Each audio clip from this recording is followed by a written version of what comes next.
अब देखिए, बच्चे का जन्म का समय क्या है, जन्म का नक्षत्र क्या है, चंद्रमा की स्थिति कैसी है, इसमें आप ज़्यादा दिमाग नहीं लगा सकते क्योंकि 4 मिनट में कुंडली बदल जाती है। तो आप बहुत कुछ उसमें संशोधन नहीं कर सकते, लेकिन बच्चे के नाम पर आपको बहुत ध्यान देना चाहिए। बच्चे का नाम कितना महत्वपूर्ण होता है? देखिए, बच्चे की जो राशि है उसका जो अक्षर है, जैसे मान लिया बच्चे की राशि है मेष और मेष का पहला अक्षर होता है चू, चे, चो, ला। ये अश्विनी के 4 अक्षर हो गए।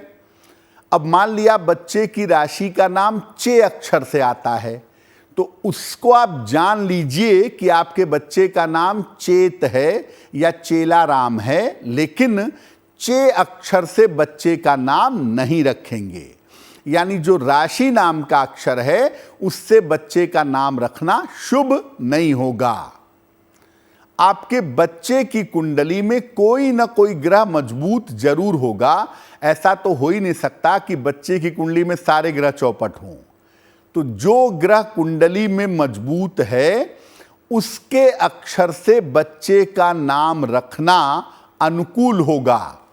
जैसे मान लिया आपके बच्चे का मंगल बड़ा शानदार है, बहुत बढ़िया बैठा हुआ है, तो मंगल का जो प्राइमरी अक्षर है वो है ए, तो आप अपने बच्चे का नाम ए से रख सकते हैं। जिन नामों का कोई अर्थ नहीं होता ऐसे नाम मत रखिए। विवान, किवान, सुवान, अनान, पता नहीं कौन कौन सी भाषा के कौन कौन से नाम हैं, ईश्वर ही जानता होगा कि इनके अर्थ क्या हैं। जिसका अर्थ बच्चे को या सामान्य लोगों को पता ही ना हो, ऐसा नाम क्यों रखना?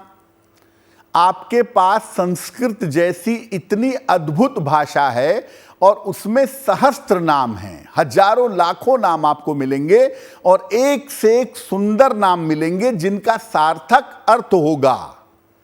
तो हिंदी या संस्कृत का कोई सार्थक नाम चुन करके नाम रखिए, ज़्यादा अच्छा होगा। अगर देवी देवता के नाम पर बच्चे का नाम रखते हैं, राम रखते हैं, कृष्णा रखते हैं, शिवा रखते हैं, तो नाम को बिगाड़िए नहीं, बुलाने में नाम मत बिगाड़िए। राम को रामू कर दिया, ये सब मत करिए।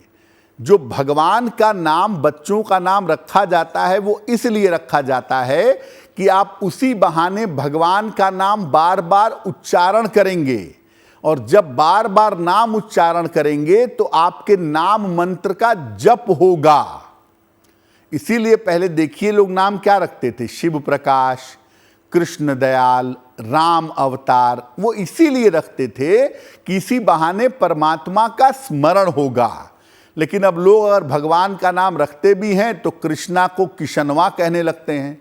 ये सब मत करिए, भगवान के नाम के साथ खिलवाड़ मत करिए और बच्चे का नाम जरा सार्थक रखिए ताकि बच्चा जीवन में सार्थक तरीके से उन्नति कर सके। तो देखिए, बच्चे के जन्म का समय बहुत महत्वपूर्ण है, बच्चे के जन्म का नक्षत्र बहुत महत्वपूर्ण है और बच्चे का चंद्रमा भी बड़ा महत्वपूर्ण है, बहुत इंपॉर्टेंट है, क्योंकि किसी भी बच्चे का जो एक्चुअल बचपन है वो चंद्रमा के प्रभाव में ही बीतता है। बच्चे के चंद्रमा से बचपन में उसका आयु का मामला, उसकी उम्र कितनी होगी और उसका स्वास्थ्य बचपन में कैसा रहेगा, ये निर्धारित होता है। अगर चंद्रमा खराब स्थानों में है, 6, 8, 12 में है, तो बच्चे को शुभ परिणाम नहीं देगा। बहुत सारे बच्चे बचपन में बड़े बीमार होते हैं, वो वही होते हैं जिनका चंद्रमा खराब होता है। अगर चंद्रमा बालारिष्ट योग बना रहा है, 6, 8, 12 में है, पाप ग्रहों से प्रभावित है, बच्चे के केंद्र में शुभ ग्रह नहीं है, तो ये बच्चे की आयु के लिए खतरनाक हो सकता है। इसीलिए अगर बच्चे की कुंडली में बालारिष्ट योग होता है तो माता पिता तुरंत सतर्क होकर के उसके उपाय करते हैं। तो जैसे ही बच्चे का जन्म हो चंद्रमा पर जरूर विचार करिए। और ऐसे में अगर बालारिष्ट है बच्चे की कुंडली में, उम्र के 8 वर्ष तक उसकी आयु पे घनघोर संकट है, तो बच्चे की आयु रक्षा और स्वास्थ्य के लिए माता पिता को तुरंत उपाय करना चाहिए। देखिए, मैं ये नहीं कहूँगा कि बच्चा पैदा हो तो आप कुंडली बनवा के ये पूछने लगिए कि उसकी शादी कब होगी या वो क्या करेगा। ये सब 12 साल के बाद सोचिएगा।